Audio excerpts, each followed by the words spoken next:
తాకట్లో ఉన్న బంగారాన్ని విడిపించి ఆ రోజున మార్కెట్ ధర కట్టి మిగిలిన డబ్బును మీకు అందిస్తుంది కొమ్మూరి గోల్డ్.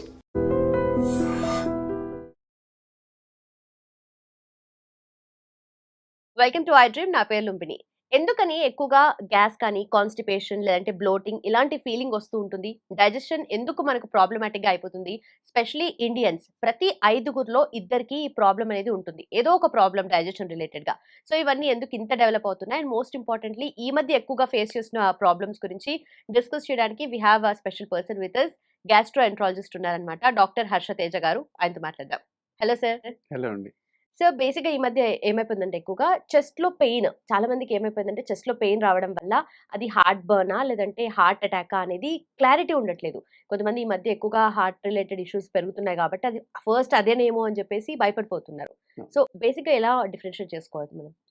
సో, ఎప్పుడైనా సడెన్‌గా రాత్రిపూట ఎవరికైనా చెస్ట్ పెయిన్ వచ్చినప్పుడు అది హార్ట్ బర్నా, హార్ట్ అటాక్ అని డౌట్ వచ్చినప్పుడు ఎప్పుడైనా మనం ఫస్ట్ ప్రయారిటీ హార్ట్‌కి ఇవ్వాలండి. ఓకే. ఎందుకంటే ఇట్ ఈస్ ఇమ్మినెంట్ డేంజర్ కాబట్టి వెంటనే హార్ట్ అటాక్ అని అనిపించినప్పుడు వెంటనే దగ్గరున్న హాస్పిటల్‌కెళ్ళి దానికి సరిపడా టెస్ట్ ఈసీజీ గాని, వేరే బ్లడ్ టెస్ట్ డ్రాప్ అయ్యి చేస్తారు. ఓకే. ఆ 2 చేయించుకోవటం బెటర్ అండి ఒకవేళ అర్ధరాత్రి వచ్చిందంటే. కానీ మీకు రిపీటెడ్‌గా డే ఇన్, డే ఔట్ తిన్న వెంటనే ఛాతీలో మంట రావటము, పుల్ల తేన్పులు హ్మ్. రావటము, పడుకున్న వెంటనే ఆ నొప్పి మంట అనేది ఎక్కువైపోవటము, ఇలాంటివన్నీ ఉంటే అది హార్ట్ బర్న్ అంటామండి. ఓకే. హార్ట్ అటాక్ ఉన్న పేషెంట్స్ ఎలా ఉంటారంటే వాళ్ళకి ఆ బర్న్ చెస్ట్ పెయిన్‌తో పాటు చెమట పట్టటము, బాగా ఆయాసం రావటము, హ్మ్. అదే నొప్పి చేతికి స్ప్రెడ్ అవ్వటము. ఇవన్నీ కామన్ సింప్టమ్సా? అవునండి. ఓకే. హార్ట్ అటాక్‌లో మనం చూసే కామన్ సింప్టమ్స్ ఇవన్నీ. సో, వాళ్ళకి జా లైన్‌కి పెయిన్ రేడియేట్ అవ్వటము, ఇవన్నీ హార్ట్ అటాక్‌లో చూస్తుంటుంటాం. ఓకే. వాళ్ళకి నడుస్తుంటే నొప్పి ఎక్కువ అవ్వటము, ఆ నొప్పనేది చాలా మందికి హార్ట్ అటాక్ ఉన్న వాళ్ళకి మోర్ దెన్ 20 మినిట్స్ ఉండే అవకాశం చాలా ఉంటుందండి. కానీ అదే హార్ట్ బర్న్ అయితే మనం ఏదైనా సిరప్, జెల్స్ ఇలాంటివి తీసుకున్నా, ఏదన్నా యాంటాసిడ్ తీసుకున్నా ఓ 15, 20 మినిట్స్‌లో సబ్సైడ్ అవ్వటము. క్లాసిక్‌గా ఫుడ్ రిలేషన్ ఉండటం చాలా కామన్ అండి. రైట్. ఓకే. సో హార్ట్ బర్న్‌కి ఎక్కువగా అంటే రావడానికి ట్రిగ్గర్ చేసే ఫుడ్స్ ఏంటి సార్? సో, మనం తీసుకునే day in, day out majority foods వల్లనే అంటే మన మార్నింగ్ చాలామందికి కాఫీ వల్ల గూడా రిఫ్లెక్స్ అనేది చాలా ఎక్కువవుతుందండి. రైట్. కాఫీ వల్ల ఎసిడిటీ రాకపోవచ్చు. కానీ ఆల్రెడీ రిఫ్లెక్స్ ప్రాబ్లమ్ ఉన్న వాళ్ళకి కాఫీ అనేది ఎగ్జాగరేట్ చేస్తుంది. రైట్. అలాగే మీరు తీసుకునే సిట్రస్ ఫ్రూట్స్ కానీ, లేకపోతే any spicy food can irritate the mucosa and cause reflex pattern. Okay. So, okay. మరి తీసుకునే చాక్లేట్స్ తీసుకోండి, కాఫీ గానీ, స్వీట్స్ కానీ, సిట్రస్ ఫ్రూట్స్, స్పైసీ ఫుడ్ హ్మ్. ఇవి మోస్ట్ కామన్‌గా ఆ రిఫ్లెక్స్ అనే వాటిని పెంచుతుంది. దానివల్ల హార్ట్ బర్న్ బాగా ఇంక్రీజ్ అవుతుంది. ఓకే. సో, హార్ట్ బర్న్ ఉన్న వాళ్ళు ఈ ఫుడ్స్‌ని కొద్దిగా తక్కువలో తీసుకోవటం, అవాయిడ్ చేయటం చాలా బెటర్. ఓకే. సో మార్నింగ్ మనం లేవంగానే తీసుకునే ఫస్ట్ మీల్ కానీ, లేదంటే ఎనీ కైండ్ ఆఫ్ ఇప్పుడు డ్రింక్ కానీ మోస్ట్ ఇంపార్టెంట్ అంటారు. సో దాన్ని బేస్ చేసుకొని మన సిస్టమ్ కూడా వర్క్ అవుతుంది అని అంటారు కదా! సో కొంతమంది మీరన్నట్టుగా సిట్రస్ పడదు. కానీ లెమన్ వాటర్ మంచిది అని చెప్పేసి చాలా మంది అది తీసుకుంటూ ఉంటారు. ఇంకొంతమంది వెయిట్ లాస్‌కి కూడా అది ప్రిఫర్ చేస్తూ ఉంటారు. అది ఎంతవరకు రైట్ అంటారు అసలు? సో, అసిడిటీ గాని, రిఫ్లెక్స్ సింప్టమ్స్ లేని వాళ్ళకి మాత్రం సిట్రస్ తీసుకోవటంలో ప్రాబ్లమ్ ఏం లేదండి. హుహు. గోరువెచ్చని నీళ్ళలో సిట్రస్‌తో పాటు ఎ టింజ్ ఆఫ్ హనీ యాడ్ చేసుకొని చాలామంది వెయిట్ లాస్ తీసుకుంటారు. రైట్. అక్కడ బేసిక్ మెకానిజం ఏంటంటే, లెమన్‌లో ఉన్న ఇంగ్రీడియెంట్స్ వల్ల మన మెటబాలిజం ఫాస్టర్‌గా అవ్వటానికి హెల్ప్ చేస్తుంది. దానివల్ల బర్న్ అవుతుందని గూడా మెకానిజం ద్వారా ఆ సిట్రస్ తీసుకుంటారు. ఓకే. అలాగే జీరా తీసుకున్నా గాని అది గూడా ఫ్యాట్ బర్నింగ్‌కి హెల్ప్ చేస్తుంది. హ్మ్. సో, ఇవేవి తీసుకున్నా మీరు లెమన్ గాని, జీరా గాని ఏదైనా ఎర్లీ మార్నింగ్ ఆ మెటబాలిజం పెంచేసి ఫ్యాట్ బర్న్ కావడానికి హెల్ప్ చేస్తుందండి. ఓకే. ఓకే. కానీ అదే రిఫ్లెక్స్ ఉన్న వాళ్ళకి ఏమవుతుందంటే ఎర్లీ మార్నింగ్ ఎంప్టీ స్టమక్‌లో ఆల్రెడీ ఓవర్‌నైట్ ఫాస్టింగ్‌లో ఉండే యాసిడ్ సెక్రీషన్‌తో పాటు ఈ సిట్రస్ ఫ్రూట్ ఇరిటేషన్ వల్ల ఇంకా యాసిడ్ సెక్రీషన్ పెరిగిపోయి ఆ హార్ట్ బర్న్ అనేది పెరుగుతుంది. ఓకే. సో, ఎర్లీ మార్నింగ్ ఎప్పుడైనా రిఫ్లెక్స్ ఉన్నవాళ్ళు సిట్రస్, నిమ్మకాయ జ్యూస్ గాని, కాఫీ గాని అవాయిడ్ చేయటం బెటర్ అండి. ఓకే. ఓకే. సో, ఇంకొంతమంది చెప్పేదేంటంటే మార్నింగ్ ఫస్ట్ మనము ఫ్యాట్ తీసుకోవాలి అని చెప్పేసి. కొంతమంది ఓన్లీ ఘీ తింటారు. లేదంటే బుల్లెట్ కాఫీ అంటారు కొంతమంది. హ్మ్. ఆర్ ఎల్స్ ఇంకొంతమందయితే లేదు ఇవన్నీ కాదు, eggs is the best thing అని చెప్తూ ఉంటారు. సో, ఏది తినొచ్చు? అంటే ఫస్ట్ మీల్ గాని, ఫస్ట్ తీసుకునే డ్రింక్ కానీ సో, ఏదుండాలి? మీరు చెప్పే ఘీ గాని, కాఫీ గాని, ఈ సిట్రస్ గాని ఏదైనా గాని ఆ ఫ్యాట్ బర్న్ చేయటానికి దోహదపడుతుందండి. ఓకే. సో, సింపుల్ ఫండా ఈ తీసుకునే ఫుడ్స్ అన్నీ జిమ్‌లో ప్రిస్క్రైబ్ చేసేదైనా, డైటీషియన్స్ చెప్పేదైనా సో, మనం నార్మల్ ఫస్ట్ కార్బోహైడ్రేట్‌తో పాటు ఫ్యాట్ బర్న్ చేయటానికి హెల్ప్ చేయటానికి వాడే ఫుడ్సే ఇవన్నీ అండి. Right. Right. So, heart burn issues తీసుకుంటే నార్మల్‌గా గ్యాస్ పట్టేసినట్టుగా అనిపించినా గూడా వెంటనే ప్యాకెట్ ఇనో కొనేసుకొని తాగేస్తూ ఉంటారు. సో, అది ఎంతవరకు ఎఫెక్టివ్ ఉంటుంది? అండ్ దాని మీద రిలై అవ్వచ్చా ఎప్పటికి? సో, సింప్లీ ఈనో అనేది ఒక యాంటాసిడ్ అండి. అంటే దాంట్లో సోడియం బైకార్బోనేట్ అనేది ఉంటుంది. హ్మ్. సో, మన బాడీలో ఉండేది యాసిడ్. సో, సింపుల్ కెమిస్ట్రీ లాగా యాసిడ్‌ని ఈ బేస్ అనేది న్యూట్రలైజ్ చేస్తుంది. రైట్. సో, అప్పటికప్పుడు మీకు ఆ యాసిడ్ ఉండదు కాబట్టి, ఆ యాసిడ్ వల్ల వచ్చే పెయిన్ గాని, ఆ హార్ట్ బర్న్ గాని, ఆ ఎసిడిటీ గాని తగ్గుతుంది. ఓకే. కానీ అది దాని వెనకాలున్న ఆ అల్సర్‌ని గాని, గ్యాస్ట్రైటిస్ కానీ అడ్రెస్ చేయదండి. హ్మ్. సో, మీరు తీసుకునే ఈనో ఆ టెంపరరీ రిలీఫ్ మాత్రమే పనిచేస్తుందండి. ఇప్పుడు మీరు వన్స్ ఇన్ ఏ వైల్ ఒక నెలకొకసారి ఏదో బిర్యానీ తిని వచ్చి తీసుకుంటే ప్రాబ్లమ్ లేదండి. కానీ చాలామందికి ఆ రిఫ్లక్స్ డిసీజ్ అంటారు. గ్యాస్ట్రోఎసోఫేజియల్ రిఫ్లక్స్ డిసీజ్. ఆ ఉన్నవాళ్ళు గూడా ఆ హార్ట్ బర్న్ వచ్చినప్పుడల్లా రోజు తీసుకోవటం వల్ల క్రానిక్‌గా దానివల్ల కాంప్లికేషన్స్ వస్తాయండి. దాంట్లో ఓకే. ఉండే సోడియం వల్ల బీపీ రావటము, కిడ్నీ ప్రాబ్లమ్స్ రావటము, ఆ సోడియం లోడ్ ఎక్కువై హార్ట్ ప్రాబ్లమ్ వచ్చిన వాళ్ళు గూడా ఉన్నారు చాలామంది. ఓకే. సో, రీసెంట్‌గా ఒక పేషెంట్ చూసాం అలానే. సో, వాళ్ళు హి ఈజ్ ఒబేస్. సో, షాప్‌లో కూర్చొనుంటాడు. రోజు ఈనో పొద్దున, సాయంత్రం తీసుకొని లాస్ట్‌కి హిస్టరీ మనం బీపీ ఎందుకొచ్చింది, హార్ట్ ప్రాబ్లమ్ ఎందుకొచ్చిందని ఎవాల్యుయేట్ చేస్తుంటే, ఆయన హిస్టరీలో డ్రగ్ ఉన్న మోస్ట్ కామన్ డ్రగ్ ఏంటంటే ఈనో. ఓహ్!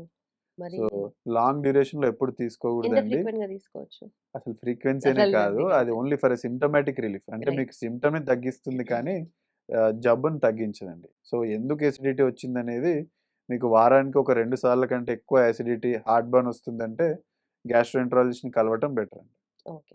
అంటే ఎప్పుడో ఒకసారి తీసుకోవడం ఎప్పుడన్నా not an issue. Not an issue. Right. హ్మ్. అండ్ అలాగే కొంతమంది ఏళ్ల తరబడి ప్యాంటాప్ ఏసుకుంటూ ఉంటారు ఆ టాబ్లెట్. అవును. జస్ట్ అలా ఓవర్ ద కౌంటర్ డ్రగ్ కాబట్టి తీసుకొని ప్యాకెట్స్ పెట్టుకొని అలాగే ఎక్కడైనా ఎళ్ళినా గూడా క్యారీ చేసుకుంటుంటారు. అంత ఫ్రీక్వెంట్‌గా తీసుకుంటారు గదా! సో, అది దాని తర్వాత వాళ్ళకి ఫ్యూచర్‌లో ఎలా ఎఫెక్ట్ అవుతుందంటారు? సో, ఇప్పుడు మనం డిస్కస్ చేసినప్పుడు ఈ ఎసిడిటీ గానివ్వండి, హార్ట్ బర్న్ గానివ్వండి, సో, ఇవన్నీ దాంట్లో ఉన్న మనం ఆ ప్రాబ్లమ్‌ని ఐడెంటిఫై చేయకుండా హ్మ్. ఈ ఈ Pantop or any rabeprazole or esomeprazole multiple drugs ఉన్నాయండి. వీటిని ప్రోటాన్ పంప్ ఇన్హిబిటర్స్ అంటారు. సో, ఇవేం చేస్తాయంటే మనం తీసుకున్న తర్వాత బ్లడ్ స్ట్రీమ్‌లో కలిసి మన యాసిడ్ సెక్రీషన్‌ని ఇర్రివర్సిబుల్‌గా తగ్గిస్తుంటుంటాయి. ఓకే. సో, దానివల్ల ఓవర్ ద టైమ్ ఏమవుతుందంటే మన స్టమక్‌లో అసలు యాసిడ్ అనేదే ఉండదు. సో, యాసిడ్ మీరు ఎక్కువ ప్రొడక్షన్ అయితే వచ్చే ప్రాబ్లమ్సే చాలామంది చూస్తుంటారు. హ్మ్. కానీ మన యాసిడ్ అనేది మన డే టు డే లైఫ్‌లో చాలా ఇంపార్టెంట్ అండి. ఇప్పుడు మీ ఫుడ్ డైజెషన్ కావటానికైనా, న్యూట్రియంట్స్ అబ్జార్ప్షన్ అయినా, ఇప్పుడు బి12 అబ్జార్బ్ కావాలన్నా మన బాడీలో యాసిడ్ ఉండాల్సిందే. ఓకే. ఐరన్ అబ్జార్ప్షన్‌కి గూడా యాసిడ్ ఎన్విరాన్మెంట్ కావాలండి. అలాగే కాల్షియం అబ్జార్ప్షన్, మెగ్నీషియం అబ్జార్ప్షన్ వీటన్నిటికి యాసిడ్ అనేది చాలా important. Okay. Okay. So, acid తగ్గినప్పుడల్లా ఏమవుతుందంటే, ఆ యాసిడ్ జనరల్‌గా మన బ్యాడ్ బ్యాక్టీరియాని గూడా చంపేస్తుంది మనం తీసుకునే ఫుడ్‌లో. సో, ఇలా లాంగ్ టర్మ్ యాసిడ్ లేకపోవటం వల్ల స్టమక్‌లో ఇన్ఫెక్షన్స్ రావటము, టైఫాయిడ్ లాంటి డిసీజెస్ చాలా పెరగటము. అలాగే ఈ పీపీఐస్ తీసుకున్న వాళ్ళకి చాలా లాంగ్ టర్మ్‌లో లంగ్ ఇన్ఫెక్షన్స్ గూడా వస్తున్నాయండి. ఓకే. ఎందుకంటే, ఆ బ్యాడ్ బ్యాక్టీరియా చిన్న పేగులో నుంచి బ్లడ్‌లో కలిసి లంగ్‌లో గూడా ఇన్ఫెక్షన్ క్రియేట్ చేయటము. ఇది అఫీషియల్‌గా గూడా దాని అసోసియేషన్ ప్రూవ్ అయింది. ఓకే. సో, చిన్న పేగు ఇన్ఫెక్షన్స్ రావటము, లంగ్ ఇన్ఫెక్షన్స్ రావటము. ఇంతకుముందు మనం డిస్కస్ జేసినట్టు ఆ విటమిన్ అబ్జార్ప్షన్స్ ఏవైతే తగ్గుతున్నాయో, ఇప్పుడు హైపోమెగ్నీసిమియా అంటారు. ఆ హ్మ్. మెగ్నీషియం తక్కువైనప్పుడు మన కండరాలలో నొప్పులు రావటము, ఓకే. వీక్‌నెస్ రావటము. సో, చాలామంది రిపీటెడ్‌గా ఈ ప్యాంటప్ తీసుకునే వాళ్ళు ఇవన్నీ ఎవరు అబ్జర్వ్ చేయరు. దానివల్ల ఇది వస్తుందని వస్తుందని ఎవరు తెలీదు. ఐడెంటిఫై చేయరు. ఓకే. సో, ఇలా మెగ్నీషియం తగ్గడం వల్ల చాలామంది ఫిట్స్ వచ్చిన వాళ్ళు గూడా ఉన్నారు. సో, ఎప్పుడైనా మెగ్నీషియం, హైపోమెగ్నీసిమియా ఉన్నప్పుడు ఈ టాబ్లెట్ బంద్ చేస్తూ అది రిప్లేస్‌మెంట్ తీసుకోవటం ఐడియల్ అండి. ఓకే. ఓకే. అలాగే ఒక పేషెంట్ మా దగ్గరకొచ్చారు. So, he is taking from past 25 years Pantum daily. Daily. అది వేసుకోకపోతే తనకి మంట వచ్చేస్తుందని 25 ఇయర్స్ తీసుకున్నారు. కానీ తను వచ్చింది ఎమర్జెన్సీ దేనికంటే నడుస్తూ బాత్రూమ్‌లో జారి పడిపోయారు. హుహు. సో, తన తొంటి బొక్క విరిగింది. ఓకే. సో, తొంటి బొక్క ఎందుకు విరిగిందని తన హిస్టరీలో ఎవాల్యుయేట్ చేస్తే 25 ఇయర్స్ నుంచి ప్యాంటోప్ అనే టాబ్లెట్స్ ఇది తీసుకుంటున్నాడు. వీక్ అయిపోయిందా? ఓకే. సో, ఆ కాల్షియం అబ్జార్ప్షన్, ఆ మెగ్నీషియం అబ్జార్ప్షన్స్ లాంగ్ టర్మ్‌లో లేక బొక్కలనేవి బాగా పలచబడిపోయి హ్మ్. సో, ఆస్టియోపోరోటిక్ ఫ్రాక్చర్ అంటారు. సో, ఎలోన్ అది 100% కాజ్ చేయకపోయినా ఆస్టియోపోరోటిక్ ఫ్రాక్చర్ కానీ అది మేజర్ ఫ్యాక్టర్ అయింది ఆ పేషెంట్‌కి. రైట్. రైట్. సో, ఈ ఫ్రాక్చర్స్ అవ్వటం గానీ, ఈ మెగ్నీషియం డెఫిషియన్సీస్, ఈ చిన్న పేగు లంగ్ ఇన్ఫెక్షన్స్ కానీ, ఇలాంటివన్నీ చాలా లాంగ్ టర్మ్ పీపీఎస్ తీసుకోవటం వల్ల వస్తుంటాయండి. కొంతమందికి ఎక్స్ట్రా గ్రోత్స్ పాలిప్స్ కూడా వస్తుంటుంటాయి స్టమక్లో హుహు. ఈ లాంగ్ టర్మ్ పీపీఐస్ తీసుకోవటం వల్ల. ఓకే. ఓకే. సో, మీరన్నట్టుగా మెగ్నీషియం డెఫిషియన్సీ ఉన్నప్పుడు కండరాలు నొప్పిలాగా ఫార్మ్ అయిపోయి కంప్లీట్‌గా నర్వ్స్ రిలేటెడ్‌గా లాగానే చూడొస్తారా? అవును. అవును. సో, మెగ్నీషియం అనేది నర్వ్ ఒకటే కాదండి. అది జనరల్‌గా ప్రతి ఒక్క సెల్‌లో ఉండే మెంబ్రేన్‌ని స్టెబిలైజ్ చేస్తుంది. ఓకే. ఇన్‌సైడ్, ఔట్ కరెంట్స్‌ని మెయింటైన్ చేయటానికి మెగ్నీషియం అనేది చాలా మల్టిపుల్ వాటికి నీడెడ్. ఇప్పుడు మన పవర్ హౌస్, మైటోకాండ్రియా అనే సెల్‌లో ఏది దానికైనా గాని మెగ్నీషియం ఒక పార్ట్. సో, అది మెంబ్రేన్ స్టెబిలైజర్ అని గూడా అంటుంటారు. రైట్. సో, దానివల్ల ఆ కండరాల వీక్‌నెస్ వల్ల దానికి కావాల్సిన మెగ్నీషియం లేక వీక్‌నెస్ రావటము, ఎక్కువ నడవలేకపోవటం, ఫిట్స్ రావటము ఇలాంటివన్నీ మనం చూస్తుంటాం. ఓకే. ఓకే. అండ్ ఆల్సో కొంతమందికి మార్నింగ్ నిద్ర లేవగానే ఫస్ట్ ఇట్లా చాలా ఉబ్బరంగా అనిపిస్తుంది. కొంతమందికైతే ఇంకొంచెం పీక్స్‌గా కొంచెం చాలా ఎక్కువ అయిపోయి ఏం తినలేరు గూడా మార్నింగ్ టైమ్స్‌లో. అది ఎందుకలా ఉంటుంది? అండ్ దానికి ఏం సో, చేయొచ్చు? చాలామంది మా దగ్గరికి ఇదే కంప్లెయింట్‌తో వస్తుంటారండి. ఎర్లీ మార్నింగ్ లేవంగానే పొట్ట ఉబ్బరంగా ఉంది. అసలు ఏ వర్క్ చేయలేకపోతున్నాము. హ్మ్. తినాలనిపించదు అని అంటుంటారు. సో, చాలామంది ఓన్లీ ఎసిడిటీ వల్లనే ఆ బ్లోటింగ్ వస్తుంది, ఆ గ్యాస్ వస్తుంది అనుకుంటుంటారు. హ్మ్. కానీ పొద్దున పూట బ్లోటింగ్ అనే దానికి గ్యాస్ కంటే ఎక్కువ చాలామందికి కాన్‌స్టిపేషన్. ఓకే. అంటే 2, 3 రోజుల్లో ఒక్కసారి వెళ్ళేవాళ్ళు. లేకపోతే వెళ్ళినా గాని చాలా మినిమల్ వెళ్ళటము. చాలా హార్డ్ స్టూల్ వచ్చే వాళ్ళకి ఏమవుతుందంటే, వాళ్ళకి స్టూల్ అనేది అక్కడే పేరుకుపోయి, దానివల్ల ఫుల్‌నెస్ వచ్చేసి అది బ్లోటింగ్ లాగా ప్రెజెంట్ అవుతుందండి. హుహు. సో, ఇదే మోస్ట్ కామన్ కాజ్ ఇండియాలో. కాన్‌స్టిపేషన్ వల్లనే బ్లోటింగ్ చాలా మందికి ఎక్కువవుతుందండి. ఓకే. అలాగే కొంతమందికి ఒబెసిటీ ఉన్న వాళ్ళకి ఆహ్, బాగా పొట్ట సెంట్రల్ ఒబెసిటీ ఉన్న వాళ్ళకి ఏమవుతుందంటే, వాళ్ళు పడుకున్నప్పుడు అబ్స్ట్రక్టివ్ స్లీప్ ఆప్నియా అని ఒక కాంపోనెంట్ హ్మ్. ఉంటుంది. హ్మ్. సో, వాళ్ళు నోటితోటి స్నోరింగ్. స్నోరింగ్ వల్ల గాలి ఎక్కువ నోటి ద్వారా పీల్చేస్తుంటుంటారు. ఓకే. ఓకే. సో, పడుకున్నప్పుడు ఆ గాలి అనేది పొట్టలోకెళ్ళిపోయి బాగా పొట్ట ఉబ్బి, అది గూడా పొద్దున్న లేవంగానే బాగా బ్లోటింగ్‌గా వాళ్ళు ప్రెజెంట్ అవుతుంటుంటారు. ఓకే. సో, ఇది ఒబెసిటీ, చాలా సెడెంటరీ లైఫ్ స్టైల్ ఉన్న వాళ్ళకి, సివియర్ స్నోరింగ్ ఉన్న వాళ్ళకి మనం కామన్‌గా ఏరోఫీజియా గూడా చూస్తుంటుంటాం. ఓకే. ఇంకొకటేంటంటే విజరల్ హైపర్ సెన్సిటివిటీ అంటారు. కొంతమందికి కొంచెం గ్యాస్ ప్రొడక్షన్ అయినా నార్మల్ గ్యాస్ ప్రొడక్షన్ ఉన్నా వాళ్ళ బాడీ ఏమో చాలా ఎక్కువ ఉందని ఫీల్ హుహు. అయిపోతుంటుంటారు. సో, దాన్ని ఇరిటబుల్ బవెల్ సిండ్రోమ్ అని గూడా అంటుంటారు. అందులో ఒక కాంపోనెంటే ఈ బ్లోటింగ్ ఉండుండొచ్చు. ఓకే. ఓకే. అలాగే ఇంకా వేరే కారణాలు గూడా ఉన్నాయండి. కొంతమందికి ఆకుకూరల్లో ఫాడ్‌మ్యాప్ అనే కంటెంట్ ఉంటుంది. హ్మ్. సో, ఈ హై ఫాడ్‌మ్యాప్ ఉన్న ఫుడ్ లైక్ యాపిల్ గాని, చెర్రీస్ తీసుకున్నప్పుడు ఏమవుతుందంటే వాళ్ళ బాడీ అది డైజెస్ట్ చేయలేదు. ఓకే. సో, దానివల్ల ఆ ఫాడ్‌మ్యాప్ అనేది పెద్ద పేగుకి అలాగే డైజెస్ట్ కాకుండా వెళ్ళి, అక్కడున్న బ్యాక్టీరియా దాన్ని డైజెస్ట్ చేసి ఎక్కువ గ్యాస్ ప్రొడక్షన్ చేస్తుంది. ఓకే. సో, అట్లాంటప్పుడు నెక్స్ట్ డే మార్నింగ్ బ్లోటింగ్ అవ్వటము. అంటే ఏంటి సార్ ఫాడ్‌మ్యాప్ అంటే what exactly is so, it? అదో పెద్ద అబ్రివియేషన్ అండి. హ్మ్.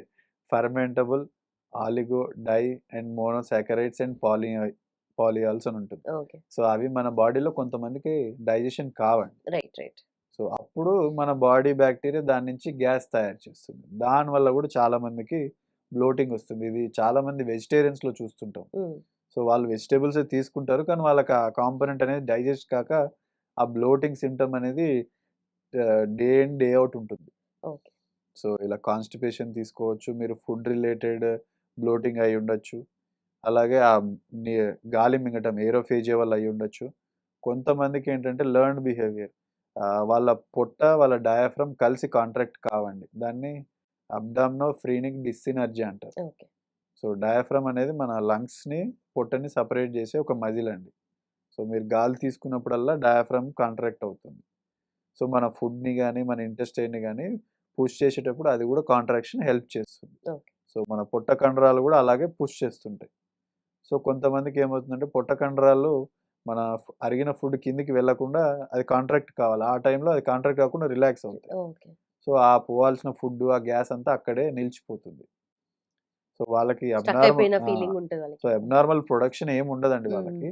ఆ డిసింక్రనీ వల్ల బ్లోటింగ్ వచ్చేస్తుంది. ఓకే. ఓకే. కొంతమందికి ఇలాంటి పడడం కాకపోయినా గూడా నార్మల్‌గా ఫుడ్ తిన్న వెంటనే బాగా ఎక్కువగా గ్యాస్ పట్టేసినట్టుగా లోవర్ బెల్లీలో చాలా ఎక్కువగా ఫిల్ అయిపోయిన ఫీలింగ్ వస్తుంది గదా! అదెందుకొస్తుంది సార్? అదే అండి. ఇంతకుముందు మనం డిస్కస్ హ్మ్. చేసినట్టు కొంతమందికి లాక్టోజ్ ఇంటాలరెన్స్ అంటారు. కొంతమందికి వీట్ ఇంటాలరెన్స్ అంటారు. ఓకే. కొంతమందికి పాలు పడవు. కొంతమందికి గోధుమలు పడవండి. కొంతమందికి ఈ ఫాడ్ మ్యాప్స్ అనేది పడవు. సో, మన బాడీలోకి వెళ్ళిన వెంటనే ఒక హాఫ్ అన్ అవర్, 1 అవర్‌లో అది డైజెషన్ గాక బ్లోటింగ్ వచ్చేవాళ్ళుంటారు. హ్మ్. కొన్ని ఫుడ్స్ ఏమో ఆ ఇరిటేషన్ గ్యాస్ట్రిక్ మ్యూకోసాని ఇరిటేట్ చేయడం వల్ల ఆ ఎసిడిటీ వల్ల వచ్చే సింప్టమ్స్ ఒకటండి. హ్మ్. సో, ఇమ్మీడియేట్‌గా హాఫ్ అన్ అవర్, 45 మినిట్స్‌లో వచ్చేదేమో అసిడిటీ రిలేటెడ్. ఓకే. ఒక 1, 2 అవర్స్ దాని డైజెషన్ కాక వచ్చే ప్రాబ్లమే ఇప్పుడు మనం డిస్కస్ చేసిన పాల వల్ల అయ్యుండొచ్చు, గోధుమల వల్ల అయ్యుండొచ్చు, ఫాడ్‌మ్యాప్ వల్ల అయ్యుండొచ్చు. సో, ఈ మధ్య ఎక్కువగా ఎండోస్కోపీ గురించి మాట్లాడుతున్నారు కదా సార్. హార్ట్ బర్న్ ఉన్న వాళ్ళు అంటే ఏదైనా ప్రాబ్లమ్ ఉన్న వాళ్ళకి ఎండోస్కోపీ చేస్తారా? ఏ రిలేటెడ్ ఇష్యూస్‌కి ఎక్కువగా ఎండోస్కోపీ చేస్తుంటారు? సో, జనరల్‌గా మీరు అడిగినట్టు హార్ట్ బర్న్‌కి ఎండోస్కోపీ చేయిస్తారా? చేయరా? సో, హార్ట్ బర్న్ అనేది ఒక సింప్టమ్ అండి. సో, అదే ఒక వారంలో మీకు ఒక 2, 3 రోజుల కంటే ఎక్కువ ఉండటము. ఒక డాక్టర్‌ని కలిసారు. He has prescribed some medications. So, అది తీసుకున్న ఒక నెల తర్వాత గూడా మీకు అలాగే లక్షణాలున్నాయి. హ్మ్. సో, మీరు మెడికేషన్స్ తీసుకున్నా గానీ మీ లక్షణాలు తగ్గట్లేదు. అలాంటప్పుడు దాన్ని పర్సిస్టెంట్ డిస్పెప్సీ అంటారు. ఓకే. సో, అలాంటి టైంలో ఎండోస్కోపీ చేయటము. హ్మ్. ఆ గ్యాస్ట్రోఇసోఫేజియల్ రిఫ్లక్స్ కూడా చాలా రోజులు ఉన్న వాళ్ళకి వెంటనే ఎండోస్కోపీ చేస్తామండి. అలాగే ఇప్పుడు మీకు రక్త శాతం తక్కువుంది. ఎనీమియా అంటారు. హ్మ్. సో, అన్‌ఎక్స్‌ప్లెయిన్డ్ ఎనీమియా ఉన్నప్పుడు గూడా ఎండోస్కోపీ చేస్తామండి. ఓకే. లేకపోతే మీకు సడెన్‌గా బ్లడ్ వామిటింగ్ అయింది. మీరు తింటున్న వెంటనే గొంతులో అడ్డుకుంటున్నట్టు అనిపిస్తుంది. తినేటప్పుడు గొంతులో బాగా నొప్పొస్తుంది. ఇలాంటి వాటికి గూడా ఎండోస్కోపీ చేస్తామండి. So, unexplained anaemia, dysphasia okay. అలాగే ఈ డిస్పెప్సీ అంటారు. ఎసిడిటీ ప్రాబ్లమ్స్‌కి మీ రక్త శాతం తగ్గిన, హ్మ్. లేకపోతే సడెన్‌గా మీరు ఒక నెలలోనే 5, 6 కేజీలు తగ్గిపోతున్నారు. ఎందుకని తెలియట్లేదు. సో, అది అబ్జార్ప్షన్ ప్రాబ్లమా? లేకపోతే ఇంకేమైనా అల్సర్స్ ఉన్నాయా? ఇంకేమైనా కంతులున్నాయా? అని తెలుసుకోవడానికి గూడా ఎండోస్కోపీ ఒకసారి చేస్తామండి. రైట్. లేకపోతే ఫ్యామిలీ హిస్టరీ ఆఫ్ క్యాన్సర్స్ ఎవరికైనా క్యా పేగు క్యాన్సర్స్ ఉన్న వాళ్ళకి గూడా చేస్తామండి. So, these are the few common indications for endoscopy. So, కొంతమందికి మోషన్‌లో బ్లీడింగ్ వస్తుంది. అది అంటే కొంచెమైనా లిమిటెడ్‌గా అయినా సరే కొంతమందికి ఎక్కువగా గూడా ఉంటది ఆ కండిషన్. సో, ఎందుకలా వస్తుంది సార్? సో, దాన్ని బ్లీడింగ్ పిఆర్ అంటారండి. అంటే బ్లీడింగ్ పర్ రెక్టమ్. సో, దానికి వయసును బట్టి కారణాలు మారుతుంటాయండి. సో, చిన్న పిల్లలకి, అడల్ట్స్‌కి, ఎల్డర్‌లీకి. సో, కానీ ఇప్పుడున్న మన యంగర్ జనరేషన్‌కి most common bleeding PR cause ఏంటంటే ఫిషర్ అంటారండి. అంటే మనం వాటర్ సఫిషియెంట్‌గా తీసుకోకుండా low fibre foods or junk foods burger గాని, పిజ్జా తీసుకోవటం వల్ల మోషన్ అనేది హార్డ్ అయ్యి అప్పుడు అక్కడ మోషన్ పోయే ద్వారం దగ్గర ఆ హార్డ్ స్టూల్ ఉండే పూతని కట్ చేస్తుందండి మ్యూకోజాని. ఓకే. దానివల్ల బ్లీడింగ్ స్టార్ట్ అవుతుంది. సో, వాళ్ళకి ఆ బ్లీడింగ్‌తో పాటు మోషన్ చాలా గట్టిగా రావటము, మోషన్ పోయేటప్పుడు భరించలేనంత నొప్పి. హ్మ్. ఒక రంపంతో కోస్తే ఎలా ఉంటుందో అంత సివియర్ పెయిన్ వస్తుంది. సో, ఆ పెయిన్‌ఫుల్ మోషన్ రావటము, దాంతో పాటు బ్లీడింగ్ ఉంటే దాన్ని మనం ఫిషర్‌గా ఐడెంటిఫై చేయొచ్చు. ఓకే. సో, అదొక కామన్ కాజ్ అండి మనం చూసేది ఇప్పుడు అడల్ట్స్‌లో. ఇంకోటేంటంటే ఇలాగే ఈ జంక్ ఫుడ్ వల్ల, ఈ కాన్‌స్టిపేషన్ వల్ల వాళ్ళు ఎక్కువ సేపు మోషన్ కమోడ్‌లో స్ట్రెయిన్ చేయటం వల్ల మనకి నార్మల్‌గా ఉండే హెమరాయిడ్స్ అంటారు. పైల్స్ అంటారు వాటిని. సో, చాలామంది పైల్స్ అనేవి కొత్తగా తయారవుతాయి అనుకుంటారు. హ్మ్. కానీ అవి నార్మల్ బ్లడ్ కుషన్స్ అండి. సో, మీరు మోషన్ పోయేటప్పుడు పోయిన తర్వాత మళ్ళీ ఇన్వాలంటరీగా పడిపోకుండా ఆపటానికి సపోర్ట్ చేసే ఒక కుషన్. హుహు. అది మీరెప్పుడైతే బాగా స్ట్రెయిన్ చేస్తున్నారో హార్డ్ స్టూల్స్ వల్ల, అవి వాటి మీద ప్రెషర్ పడి, అవి పెద్దగా ఉబ్బి కిందికి సాగవుతుంది. ఓకే. సో, అప్పుడు వాటికి ఇంకెక్కువ ప్రెషర్ అయిపోయి వాటి నుంచి బ్లీడింగ్ అవుతే వాటిని హెమరాయిడ్స్ అంటారు. రైట్. సో, దాంట్లో గ్రేడ్ 1-4 గ్రేడ్స్ ఉంటాయి. సో, 1 అండ్ 2 అనేవి జనరల్‌గా మనము diet and life style changes అదే ఫైబర్ డైట్ ఇవ్వటము, సఫిషియెంట్ 3-4 లీటర్స్ తాగటము. హ్మ్. కమోడ్‌లో స్ట్రెయిన్ చేయకుండా వచ్చినంత వరకే ఒక లెస్ దెన్ 5 మినిట్స్ ట్రై చేసి వచ్చేయటము. ఇంకా మెడికల్ ట్రీట్మెంట్ కూడా ఉన్నాయండి. కొద్దిగా హెల్ప్ చేయటానికి. ఇది గ్రేడ్ 1-2 వరకు ఇది హెల్ప్ చేస్తుందండి. ఓకే. గ్రేడ్ 3 అంటే వాళ్ళు మోషన్ పోయిన ప్రతిసారి పైల్స్ అనేవి బయటకొచ్చేస్తుంటాయి. హుహు. కానీ తర్వాత మోషన్ అయిపోయిన తర్వాత లోపలికి వెళ్తుంటాయి గానీ చాలా పెద్దగా అయ్యి ఉంటాయి వాళ్ళకి. ఓకే. సో, ఇలాంటి వాళ్ళకి కొంతమందికి ఎండోస్కోపిక్‌గా గూడా రబ్బర్ బ్యాండ్స్ వేయొచ్చు. కానీ బ్లీడ్ చాలా ఎక్కువవుతుందంటే దాన్ని సర్జికల్ గూడా ట్రీట్ చేయొచ్చండి. రైట్. గ్రేడ్ 4 పైల్స్ అంటే వాళ్ళకింకా పైల్స్ అనేవి మొత్తం బయటికొచ్చేసి అలానే ఉండిపోతాయి ఉబ్బి. హుహు. సో, అలాంటి వాళ్ళకైతే ఖచ్చితంగా సర్జరీ చేయాలండి. సో, ఎప్పుడైనా గ్రేడ్ 1 అండ్ 2 ఉన్నప్పుడే మనం డైట్, లైఫ్ స్టైల్ చేంజెస్ చేస్తూ మినిమల్ మెడికేషన్స్ తోటి దాన్ని ట్రీట్ చేయొచ్చండి. రైట్. రైట్. సో, ఇక్కడ పైల్స్‌కి అండ్ అలాగే ఫిషర్స్ అంటున్నారు కదా! దానికి మేజర్ డిఫరెన్సెస్ ఏముంటాయి సార్? సో, పైల్స్ అనేది మోషన్ అయిపోయిన తర్వాత పెయిన్‌లెస్ బ్లీడ్ అండి. హ్మ్. సో వాళ్ళకి మోషన్ అయిపోయిన తర్వాత వాళ్ళకి తెలియకుండా కమోడ్‌లో ఫ్రెష్ బ్లడ్ ఫాస్ట్‌గా పడిపోతుంటుంది. Okay. Okay. So painless bleeding ఉంది అంటే more in favour of piles అండి. ఫైల్స్. ఓకే. కానీ పెయిన్‌తో పాటు ఫ్రెష్ బ్లడ్ వస్తుంది. అది మోషన్ పోయినప్పుడే వస్తుంది అంటే అది ఫిషర్ అని మనం అనుకోవచ్చు. హుహు. ఓకే. సో, అలాగే కొలనోస్కోపీ చేస్తుంటారు కదా! సో, ఏ కండిషన్స్‌కి కొలనోస్కోపీ చేస్తారు సార్? సో జనరల్‌గా ఇప్పుడు మనం డిస్కస్ చేసినట్టు మోషన్‌లో బ్లడ్ వచ్చే వాళ్ళకి హ్మ్. అది నార్మల్ మెడికేషన్స్‌తో కంట్రోల్ అవ్వట్లేదు. అది పైల్స్, హిమరాయిడ్ అని కూడా చెప్పలేకపోతున్నాము. సో అలాంటి వాళ్ళకి మనం కొలనోస్కోపీ చేయొచ్చండి. Right. So other causes of bleeding PR. So వాళ్ళకి పాలిప్స్ అంటారు. Extra growths. దాని నుంచి కూడా కొంతమంది బ్లీడ్ అవుతుంటారండి. క్యాన్సర్, కోలాన్ క్యాన్సర్ ఉన్న వాళ్ళు కూడా మోషన్‌లో బ్లడ్ లాగా ప్రెజెంట్ హుహు. అవుతుంటారు. సో ఎనీ బ్లీడింగ్ పియర్ ఎవరికైనా 45 సంవత్సరాల తర్వాత ఫస్ట్ టైం మోషన్‌లో బ్లడ్ రావటము, సడెన్‌గా వాళ్ళు బరువు తగ్గిపోయి మోషన్ హార్డ్ అవుతుంది. లేకపోతే సడెన్‌గా ఒక 2 రోజులు మోషన్ నార్మల్ వస్తుంది. తర్వాత ఇంకో నెల రోజులు లూజ్ మోషన్స్ అవుతున్నాయి. సో దాన్ని ఆల్టర్నేటింగ్ బవల్ హ్యాబిట్స్ అంటారండి. ఓకే. సో అలాంటి వాళ్ళకి. కొంతమందికి నెలల తరబడి మోషన్స్ అవుతూనే ఉంటుంటాయి. సో క్రానిక్ డయేరియా అంటారు. హ్మ్. సో అట్‌లీస్ట్ 1 ½ మంత్, 2 మంత్స్ దాటినా గూడా మందులతోటి ఆ మోషన్స్ తగ్గట్లేదు అన్న వాళ్ళకి మనం కొలనోస్కోపీ చేస్తాం. So okay. క్రానిక్ డయేరియా లేకపోతే సంవత్సరాల తరబడి అసలు వాళ్ళకి మోషన్ పోలేకపోతున్నారు. వారానికి 1, 2 సార్లే మోషన్ ఎళ్తున్నారు. ఆ క్రానిక్ కాన్‌స్టిపేషన్ ఉండి దాంతో పాటు వెయిట్ లాస్ ఉన్నా, లేకపోతే సడెన్‌గా బ్లడ్ కనపడినా, సో వీళ్ళకి కొలనోస్కోపీ చేస్తుంటామండి. ఓకే. లేకపోతే స్క్రీనింగ్ కొలనోస్కోపీ అంటారు. సో జనరల్‌గా మన కంట్రీలో లేదు. వెస్టర్న్ వరల్డ్‌లో ఫాలో అవుతుంటారు. హ్మ్. సో 45 సంవత్సరాలు దాటిన వాళ్ళందరికీ క్యాన్సర్ స్క్రీనింగ్ అనేది చేస్తుంటారండి. సో ఇవి common indications. Right sir. Done sir. Thank you so much and thanks for your time. Thank you. Right. And for more videos, Please subscribe to iDream. Please subscribe to iDream. Please subscribe iDream. And please subscribe to iDream. For more videos, subscribe to iDream. please like, share, and subscribe to the channel. Congratulations, iDream. Subscribe to iDream. Subscribe to iDream. So, subscribe to iDream Media. iDream ki iDream team అందరికి huge congratulations. Please subscribe iDream Media. Please subscribe to iDream. Subscribe iDream. Please subscribe to iDream. iDream అంటే నా కళల channel subscribe చేసుకున్న నోరు తిరుగుతలేదు. మీరైతే గంట గుర్తు కొట్టండి. For more such videos, please subscribe to iDream.